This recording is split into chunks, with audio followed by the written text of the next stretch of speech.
الشيطان الرجيم. بسم الله الرحمن الرحيم. الف لام ميم. تلك آيات الكتاب الحكيم هدى ورحمة للمحسنين الذين يقيمون الصلاة ويؤتون الزكاة وهم بالآخرة هم يوقنون أولئك على هدى من ربهم وأولئك هم المفلحون. ومن الناس من يشتري لهو الحديث ليضل عن سبيل الله بغير علم ويتخذها هزوا أولئك لهم عذاب مهين.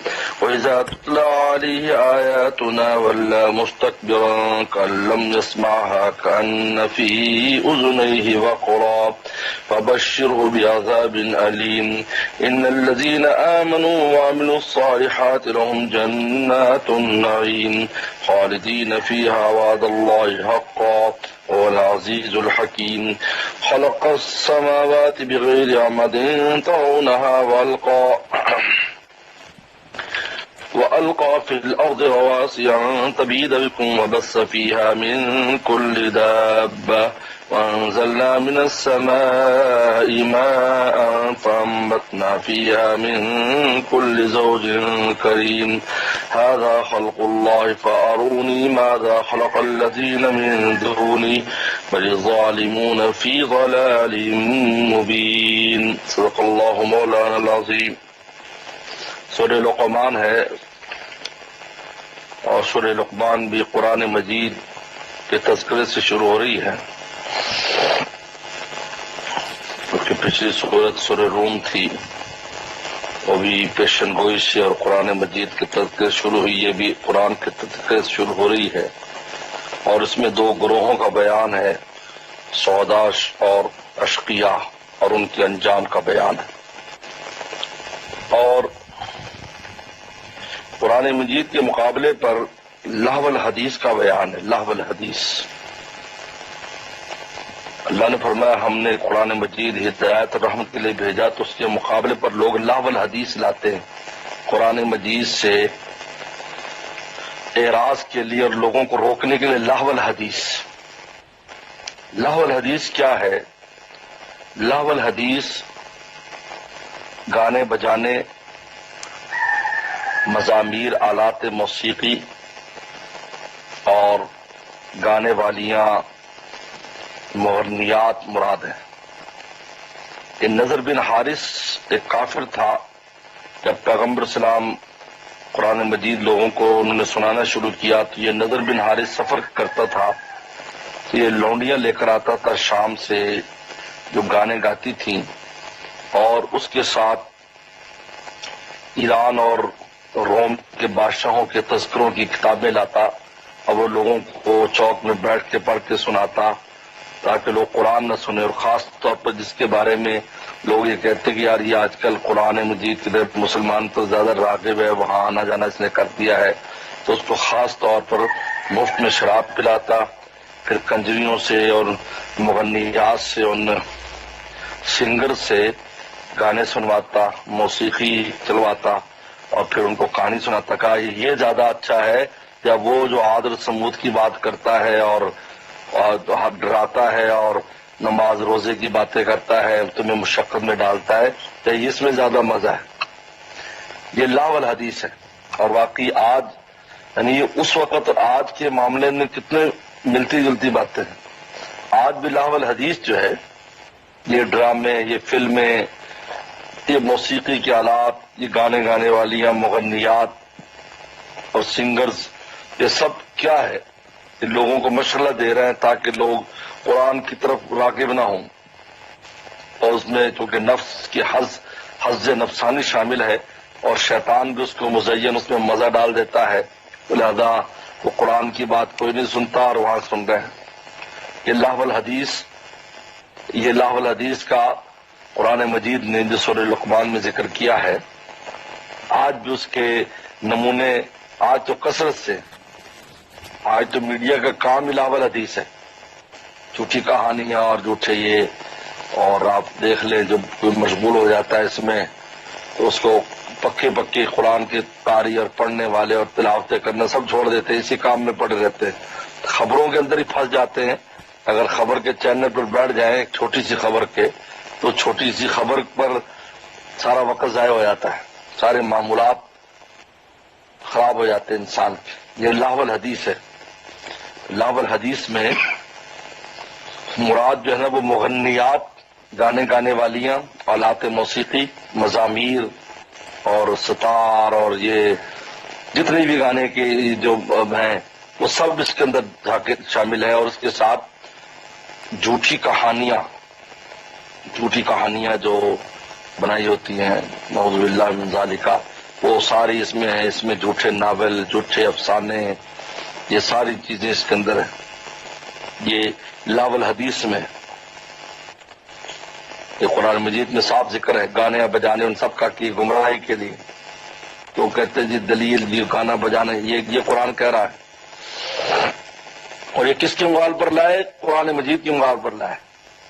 قرآن بھی پڑھا جاتا ہے، سنا جاتا ہے۔ اس لیے اس آیت مبارکہ کے تحت مفسرین نے لکھا ہے کہ یہ غنا جو ہے، غنا جو اس آلات موسیقی کے ساتھ تو حرام ہے، حرام ہے۔ اگر کسی بزرگوں سے کوئی سماع ہے تو وہ سماع اور چیز ہے۔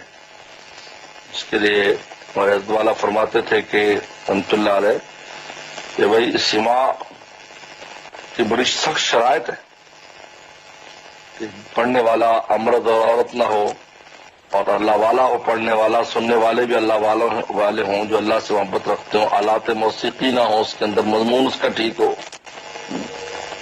یہ تو لاو الحدیث ہے ہی وہ جو اللہ سے دور کرنے کے لیے۔ تو الف لام تلک آیات، الف لام میم تلک آیات الکتاب الحکیم، یہ آیتیں ہیں حکمت والی کتاب کی، ہدن جو ہدایت کے لیے، رحمت اور رحمت للمحسنین، محسنین کے لیے، نیکی کرنے والوں کے لیے، جو نیکوکاروں کے لیے جو باعث رحمت ہے۔ الذین یقیمون الصلاۃ، جو نماز قائم کرتے ہیں، یؤتون الزکوٰۃ، زکوٰۃ دیتے ہیں، وہم بالآخرۃ ہم یوقنون، اور وہ آخرت پر پورا یقین رکھتے ہیں، ان کے لیے ہدایت اور رحمت کا ذریعہ بنتی ہے۔ اولئک علی ھدی من ربہم، یہی لوگ اپنے رب کی ہدایت پر ہیں، اولئک هم المفلحون، تو یہی فلاح پانے والے ہیں۔ ومن الناس من یشتری لہو الحدیث، اور لوگوں میں بعض وہ لوگ ہیں جو خریدتے ہیں لہو الحدیث، لہو الحدیث، لہو غفلت کی جو چیزیں ہیں، جو خریدتے ہیں لہو الحدیث کو۔ لہو الحدیث کی میں نے پوری تفسیر کر بات، لہو میں لغو باتیں، لغو چیزیں خریدتے ہیں۔ کیوں خریدتے ہیں؟ لیضل عن سبیل اللہ، تاکہ اللہ کے راستے سے گمراہ کرے، بغیر علم، بغیر علم کے، یعنی خود بھی جاہل ہے، دوسروں کو اپنی جہالت کی بنیاد پر گمراہ کرتے ہیں۔ خرید سے مراد یہ ہے، خرید کر لاتا تھا وہ نضر بن حارث، خرید کر لاتا تھا، اور آج بھی جو بھی لاو الحدیث ہے، گانا سنتا ہے وہ ہے تو مال خرچ کرتا ہے نا، مفت میں تو نہیں ہے، کم از کم نیٹ چلانے کے خرچہ تو چلاتا ہی ہے۔ وہ یتخذ ہزوا، اور اس کو بناتا ہے ہنسی مذاق، اس کا ہنسی مذاق کا ذریعہ، ٹھٹھے مذاق کرتا ہے، بس یہ دیکھو اس میں کیا مزہ ہے، اس میں زیادہ مزہ ہے، اس میں زیادہ مزہ ہے، قرآن کا مقابلہ ہو رہا ہے۔ اولئک لهم عذاب مہین، ان کے لیے اہانت والا عذاب ہے، ذلت والا عذاب ہے۔ وَإِذَا تُتْلَىٰ عَلَيْهِ آیاتنا، جب اس پر ہماری آیات پڑھی جاتی ہیں، وَلَّىٰ مُسْتَكْبِرًا، تو پیٹ پھیر کر کبر میں پیٹ پھیر لیتا ہے، وَلَّىٰ مُسْتَكْبِرًا، کبر کرتا ہوا منہ پھیر لیتا ہے، کلم یسمع، گویا کہ سنے نہیں، کن فی اذنیہ وقرا، گویا کہ اس کے دونوں کانوں میں بوجھ ہے، جیسے کان بھاری ہو جاتا ہے نا، آدمی سنتا نہیں ہے تو اس کے کان بھی اس طرح ہوئے ہوئے۔ فبشر بعذاب علیم، اس کو بشارت دے دیجیے دردناک عذاب کی۔ یہ تو ان کا بیان تھا، اشقیاء کا بیان ہے یہ، اور لاو الحدیث سے مراد جو ہے نا وہ مغنیات اور مزامیر اور آلات موسیقی ہیں، اور جھوٹی کہانیاں ہیں، افسانے، ناول ہے جو آج ناول لکھے جاتے ہیں، یہ سب جھوٹی کہانیاں ہوتی ہیں، لاول حدیث میں سب شامل ہے۔ ہاں جی، سماع کی چیزیں بھی اور قرات کی چیزیں بھی، سنو پڑھنے والی چیزیں بھی شامل ہے لاول حدیث میں، اور سننے والی چیزیں بھی شامل ہے۔ آلات موسیقی سنے جاتے ہیں، ایسی کہانیاں پڑھی جاتی ہیں۔ اس کے مقابلے پر سودا کون ہے؟ ان الذین آمنوا وعملوا الصالحات، بے شک وہ لوگ جو ایمان لے نیک اعمال کیے، لہم جنات النعیم، ان کے لیے باغات نعمتوں والے، عیش والے اور نعمتوں والے باغ ہیں، خالدین فیہا، ہمیشہ اس میں رہیں گے۔ وعد اللہ حقا، یہ اللہ کا سچا وعدہ ہے، وہ العزیز الحکیم، اور وہ زبردست حکمت والا ہے۔ اس کے بعد اللہ تعالیٰ اپنی خلقت کو بیان کرتے ہیں کہ تم اللہ تعالیٰ کو تسلیم نہیں کرتے، ان بتوں کو مانتے ہو۔ اب اللہ کی تخلیق تو دیکھو نا، خلق السماوات بغیر عمد ترونہا، پیدا کیا آسمانوں کو بغیر ستون کے، ترونہا تم دیکھتے ہو بغیر ستونوں کے کھڑا ہے۔ اتنی بڑی چھت بغیر ستون کے کھڑی کر دی، یہ تم دیکھ رہے ہو، کوئی ستون نہیں ہے۔ ارض و سما کیسے ہیں معلق، نہ کوئی ستون اور نہ کوئی تھم، سال عالم ہے بے کالم، واہر میرے رب العالم، واہر میرے رب العالم، انبی صاحب کا شعر ہے۔ بغیر آمدن ترونہا، بغیر ستونوں کے، ترونہا جو تم دیکھتے ہو، وہ القا، اور رکھ دیے، فی الارض رواسیہ، زمین میں بوجھ، راسیہ کی جمع ہے بوجھ، کیوں رکھے؟ ان تبید بکم، کہ تمہیں لے کر جھکنا پڑے، اس لیے کہ زمین پانی پر ہے، پانی میں سے نکلی روٹی کی طرح اور اس سے پھیلی ہے، تو پانی پر جو چیز ہے وہ کشتی کی طرح ڈولتی ہے۔ اللہ نے رواسیہ بوجھ رکھ دی، اس لیے یہ ہر جگہ پر ہے، سمندر میں بھی ہے، پانی میں بھی ہے، خشکی پر بھی ہے۔ ان تبیدہ بکم، کہ تمہیں لے کر جھکنا پڑے، سب جھکتے رہتی، ہلتی رہتی، جدھر بوجھ پر زیادہ ہوتا ادھر نیچے جھک جاتی، لیکن پہاڑوں کو میخے بنا کر ایک جگہ ٹکا دیا۔ تھوڑا سا نعوذ باللہ زلزلہ، العیاذ باللہ آئے، تھوڑا سا اللہ معاف فرمائے تو کیا حالات ہوتے ہیں۔ وبث فیہا من کل دابہ، اور پھیلا دیا زمین میں ہر جانور، ہر طرح کے جانور پھیلا دیا، او پورے عالم میں عجیب عجیب جانور ہے، ہر جہاں جس جہاں کے مطابق جو جانور اللہ نے وہاں کے مطابق پیدا کر دی۔ برفانی جگہ تو برفانی چیزیں ان کو وہاں مزہ آتا ہے، وہ یہاں آئے تو مر جائے، جہاں والی ہیں تو جہاں کی چیزیں عجیب و غریب۔ وانزلنا من السماء ماء، اور ہم نے اتارا آسمان سے پانی، سما سے مراد بادل ہیں، بادلوں سے اتارا، یا وہ پیچھے سے اس بادلوں میں کچھ چیز شریک ہوتی ہوگی پھر آگے اترتا ہے، اس میں رزق آتا ہے۔ فانبتنا فیہا، اور ہم نے اگائے اس زمین میں، من کل زوج کریم، ہر چیز کے زوجن کریم، زوج منا جوڑے، کریم منا عمدہ عمدہ، عمدہ عمدہ جوڑے ہم نے جو ہے وہ پیدا کیے۔ جوڑے سے مراد یہ نہیں کہ نر مادہ، یہ مراد نہیں ہے، مراد یہ ہے کہ کثرت کے ساتھ ہم نے پیدا کیے عمدہ عمدہ پودے، عجیب و غریب، اور کریم کہا یعنی بڑے عمدہ، قیمتی، خوشنما۔ ھذا خلق اللہ، فرماتے یہ تو اللہ کی تخلیق ہے۔ فارونی ماذا خلق الذین من دونہ، مجھے دکھاؤ جو اللہ کے علاوہ جو معبود اس نے کوئی چیز پیدا کی تو دکھاؤ کیا پیدا کی۔ بل الظالمون فی ضلال مبین، بلکہ ظالم لوگ بڑی کھلی گمراہی ہیں، کہ جو اپنے وجود کو خود بنا نہیں سکتے، خود ہم تراشتے ہیں اور انسان تراشتے ہیں، وہ ان کو تم جو ہے وہ بنا لیتے ہو۔ اس کے بعد یہاں سے پھر حضرت لقمان حکیم کی حکمتوں کا بیان ہے، حکمت بھری باتیں، ان کے محاسن اخلاق، مکارم اخلاق، محاسن اعمال، اور ان کی حکمت بھری باتوں کو اللہ نے بیان کیا لقمان علیہ السلام کی۔ نبی تو نہیں تھے، یہ باتیں بطور الہام کے ہیں، لقمان علیہ السلام پیغمبر نہیں تھے، اس پر مفسرین کا محدثین کے اتفاق ہے کہ لقمان السلام اور خضر السلام میں تو اختلاف ہے، اور وہاں راجی یہ کہ وہ نبی ہیں، وہی آئی، لیکن یہاں پر جو لقمان علیہ السلام کا بیان ہے یہ حکیم تھے. بعض نے کہا حبشہ کے رہنے والے تھے، بعض نے اور جگہ کا بتایا ہے، بہرحال مختلف روایات ہیں، لیکن قرآن مجید نے ان کی بڑی حکمت بھری باتوں کو بیان کیا.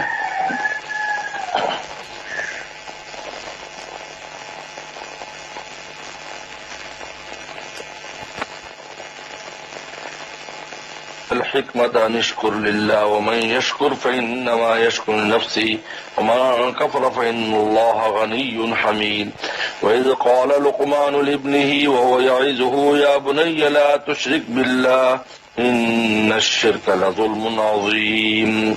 ووصينا الإنسان بوالديه حملته أمه وهنا على وهن وفصاله في عامين أن اشكر لي ولوالديك إلي المصير. وإن جاهداك على أن تشرك بي ما ليس لك به علم فلا تطعهما وصاحبهما في الدنيا معروفا واتبع سبيل من أناب إلي ثم إلي مرجعكم فأنبئكم بما كنتم تعملون. وَلَقَدْ آتَيْنَا لقمان الحکمہ، ہم نے لقمان السلام کو حکمت دی. حکمت کہتے ہیں علم صحیح کے ساتھ عمل، توفیق عمل، اتقان العمل مع العلم، اور علم بھی ایسا کہ جو منزل تک پہنچانے والا علم ہو، وہ علم، اس کو حکمت کے دو چیزوں کے مجموعے کا نام حکمت ہے. اتقان علم بھی اور اتقان عمل بھی. علم اور عمل دونوں ہوں، عمل بھی کرے اور علم بھی صحیح ہو تو انسان کو منزل تک پہنچاتا ہے اور راستہ اس سے واضح ہو جاتا ہے. ایسا اس کو حکمت. ہم نے لقمان السلام کو حکمت دی اور کہا کہ انشکر للہ، اللہ کا شکر ادا کرو. سب سے پہلے اللہ کا شکر ادا کرو. جو نعمتیں اللہ تعالیٰ پہلے براہ راست اللہ نعمتیں دیتے، جو نعمتوں کے خالق بھی ہیں اور موتی بھی ہیں، عطا بھی فرماتے ہیں. وَمَن یشکر فإنما یشکر لنفسہ، جو شکر کرے گا وہ اپنے لیے شکر کرے گا، اور شکر کا فائدہ اسی کو ملے گا، کیونکہ شکر سے نعمت بڑھتی ہے تو اسی کو فائدہ ہوگا. من کفر، اور ناشکری کرے گا، فإن اللہ غنی حمید، اللہ تعالیٰ مستغنی ہے، بے نیاز ہے. لوگ نہ شکر ادا کرے تو اللہ تعالیٰ محتاج نہیں ہے، اور حمید خوبیوں والے ہیں. اب یہاں سے یعنی یہ تو بتایا کہ ہم نے لقمان السلام کو حکمت دی تھی اور کہا اس حکمت پر اللہ کا شکر ادا کریں آپ. اور پھر اس حکمت کی اتنی بادشاہ وقت بھی ان کے پاس جا کر نصیحت لیا کرتا تھا. اللہ نے ایسا مقام عطا فرمایا، اور قرآن مجید نے ان کا ذکر کیا. بس ہمیشہ کے لیے تذکرہ ہے، پوری صورت ان کے نام پر ہوتے. آپ اس سے اندازہ کیجیے. وَإِذْ قَالَ لُقْمَانُ لِابْنِهِ، لقمان السلام نے اپنے بیٹے سے کہا، یعنی یہ نصیحت جو آ رہی ہے اپنے بیٹے سے کر رہا ہے. تو آدمی اپنے بیٹے کو جو نصیحت کرتا ہے وہ تو خیر کی ہمیشہ نصیحت کرتا ہے. وہ یعیز، اور ان کو وہ واعظ کہہ رہے تھے. وہ یعیز، وہ اپنے بیٹے سے کہا جب وہ ان کو واعظ کہتے نصیحت کر رہے تھے، کیا کہا؟ یا بنیا، اے میرے بیٹے، لا تشرک باللہ. یہ سب سے پہلی بات کہ اللہ کے ساتھ کسی کو شریک نہ ٹھہرانا، یہ پہلی نصیحت تھی. کہ عقیدہ اپنا درست رکھنا، توحید کے عقیدے پر قائم رہنا. ان الشرک لظلم عظیم، کیونکہ شرک بہت بڑا ظلم ہے، ظلم عظیم ہے، ظلم عظیم. ظلم کی خود تنوین بھی تعظیم کے لیے آگے عظیم بھی کہا. شرک سے بڑا کوئی ظلم نہیں، کیونکہ ظلم کہتے ہیں وضع الشیء فی غیر محلہ، اس چیز کو اس کے غیر محل میں رکھنا، جہاں اس کے رکھنے کی جگہ نہیں ہے وہاں اس کو رکھنا. تو شرک جو ہے جو مخلوق معمولی، اس کو خدا کے برابر قرار دینا. وَوَصَّيْنَا الْإِنسَانَ بِوَالِدَيْهِ، اب اس کے بعد اللہ تعالیٰ نے والدین کے حقوق کو ذکر کیا ہے، لیکن اس میں لقمان السلام کا ذکر نہیں. وصینا، ہم نے، اللہ فرماتے ہم نے. کیوں؟ عجیب بات ہے، مفسرین نے لکھا ہے وجہ یہ ہے کہ اگر وہ لقمان السلام ہم کہتے بھی تم والدین کرو، ہو سکتا ہے کہ اگلا کہے گا بھئی یہ تو اپنی فائدے کی وجہ سے نصیحت کر رہے ہیں والدین والی. فرمایا اپنی طرف نسبت کر لی. جس طرح پیغمبر صلی اللہ علیہ وسلم سے بعض باتیں اللہ تعالیٰ براہ راست بیان کرتے ہیں کہ پیغمبر اسلام کو بیچ میں نہیں ڈالتے، ہم اپنے نبی صلی اللہ علیہ وسلم حیا فرمائیں گے، اس بات سے ان کو حیا آئے گی. لہٰذا آپ دیکھ لو کہ قل واللہ میں قل کہہ دیجئے، قل بفلق کہہ دیجئے، قل بالناس کہہ دیجئے، لیکن تبت یدا میں چونکہ چچا کا ذکر ہے تو قل نے کہا کہ آپ کہہ دیجئے، کہا کہ ہم براہ راست کہہ دیتے ہیں. آپ کے چچا کا مسئلہ ہے، آپ کو اس میں حیا بھی آئے گی اور آپ کے لیے مناسب نہیں. آپ کے چچا کو ہم خود کہہ دیتے تب یدا بھی لاپ کہ اللہ تعالیٰ کی یہ اسلوب قرآن ہے. تو پہلے اوپر لقمان سے آگے پھر لقمان السلام کی ذکر ہے، لیکن بھی وصینا الانسان والدین کی ذکر آیا چونکہ وہ والد تھے، بیٹے کو نصیحت کر رہے ہیں. لوگ کیا بھی اپنے لالچ کی بات کر رہے ہیں بھی ہمارے ساتھ اچھا رہے وغیرہ وغیرہ. سبحان اللہ، کیا عجیب. وصینا الانسان بوالدیہ، یہاں ڈائریکٹ اللہ خطاب فرمایا ہم نے وصیت کی انسان کو والدین کی کہ دونوں ماں باپ کا خیال کرو. لیکن ماں کا پھر خاص طور پر ذکر کیا. کیوں؟ اس لیے کہ ماں کی جو نعمتیں انسان کو ملتی ہیں وہ اس وقت جو اس کو شعور نہیں ہوتا، اور جب بچے کو شعور نہیں ہوتا اس وقت تو بالکل پاگل پن کے کام کرتا ہے، تب ماں سنبھالتی ہے. باپ کی نعمتوں کا تو پتہ چلتا ہے جب شعور ہوتا ہے. سکول لے کے جا رہا ہے، مدرسے لے کے جا رہا ہے، وہ آ رہا ہے موٹر سائیکل لے کے جا رہا ہے، بازار لے کے جا رہا ہے، اس کو تعلیم دے رہا ہے، اس وقت بچے کو شعور آ جاتا ہے. اور جب شعور آ جائے تو وہ تو پھر اس کو آسان بھی ہوتا ہے اس کی دیکھ بھال. اور جب شعور نہ ہو تو کتنا مشکل ہے، نہ اس کو پتا ہے یہاں مجھے پیشاب کرنا چاہیے یا نہیں، یہاں مجھے یہ کرنا چاہیے یا نہیں کرنا چاہیے. اس لیے والدہ کا خاص ذکر کیا، حملت امہ. یہ سبحان اللہ، حملت امہ، اٹھایا پیٹ میں اس کی ماں نے، وہن اللہ وہن، کمزوری پر کمزوری کے ساتھ. کمزوری پر کمزوری دن بہ دن بڑھتی چلی جاتی جب بچہ بڑا ہوتا جاتا ہے، پیٹ میں اٹھائے پھرتے ہیں. وفصال فی عامین، اور پھر 2 برس میں دودھ چھڑایا.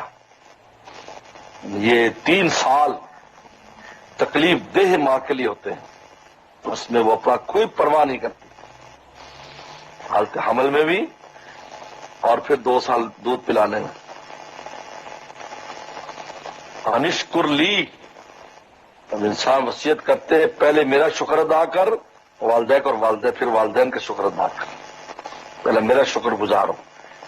کہ اللہ تعالیٰ نے یہاں مرتبہ مقرر کر دیا کہ پہلا نمبر میرا ہے، کیونکہ میں خالق ہوں تیرے والدین کا بھی اور نعمتوں کا بھی جو والدین کے توسط سے تجھے پہنچ رہی ہیں. والی والدین کا پھر والدین ہے. الی المصیر، اور میری طرف لوٹ کر آنا ہے. وہ ان جاہدہ کا، اور اگر وہ دونوں مجبور کرے تجھے اس بات پر ان تشرک بھی کہ میرے ساتھ شریک ٹھہرا، ما لیس لک بعلم، جس کا تجھے علم نہیں ہے، فلا تطعہما، تو ان کی اطاعت مت کرنا. یہ آ گیا. اگر والدین کسی ایسی بات کا حکم دیتے جو خلاف شریعت ہے تو انشکر لی، پہلے میرا نمبر ہے، والدہ کے بعد میں. لہذا اگر وہ شرک کا حکم دے فلا تطعہما، ان کی اطاعت نہ کرنا. جیسے صحابہ کرام والدین والدہ قسم کھاری یہ کر لوں، کچھ بھی کرو میں رسول اللہ کے دامن نہیں چھوڑوں گا.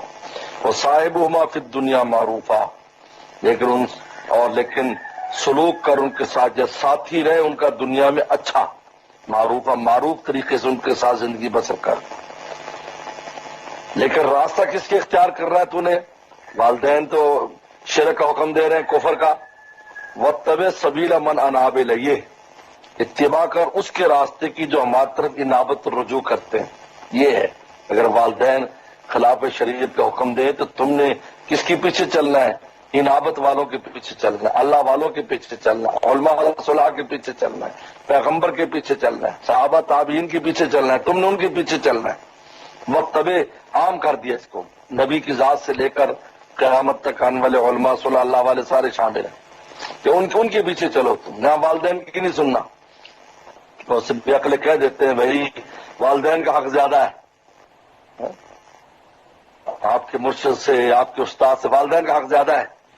ضرور زیادہ ہے، لیکن دینی مسائل میں زیادہ نہیں ہے. یہاں قرآن خود کہہ رہا ہے، اس آیت کی مارکا کو سمجھو. واتبع سبیل من اناب الیہ، یہاں تو ہم نے اگر وہ خلاف شریعت حکم دیتے ہیں یہاں والدین کا حق نہیں ہے. اللہ نے انشکر لی والی والدین کے اگر پہلے بنیاد ڈال دی، یہ پہلے میری ذات ہے پھر والدین ہے، اور آگے کہہ دیا فلا تطعہما، جاہدا کا صرف شرک مراد نہیں، اس سے تمام خلاف شریعت سب حکم احکام اس میں شامل ہیں، شرک سے لے کر نیچے تک کا کوئی بھی حکم ہے، عملی ہو یا عقیدے کا. فلا تطعہما، ان کی اطاعت نہ کرنا، لیکن صاحبہما فی الدنیا معروفا، لیکن دنیا میں اس کے ساتھ اچھا وقت گزارو، صاحبہما اچھا وقت گزارو. لیکن وہ کس کا اتباع کرے؟ متبع سبیل من اناب الیہ، اتباع کس کی کرنی ہے دین کے مسئلے میں؟ من اناب الیہ، ثم الیہ مرجعکم، پھر متر تمہارا لوٹنا ہے، وانبئکم بما کنتم تعملون، پھر میں تمہیں بتاؤں گا، تمہیں تنبیہ یا تمہیں بتاؤں گا، جتلاؤں گا جو تم عمل کرتے تھے. یہ درمیان میں والدین کا ذکر کر کے دوبارہ پھر آگے یا بنیا سے پھر نصیحتیں شروع ہو جاتی ہے. صدق اللہ مولانا العظیم. ان کا چلا دو.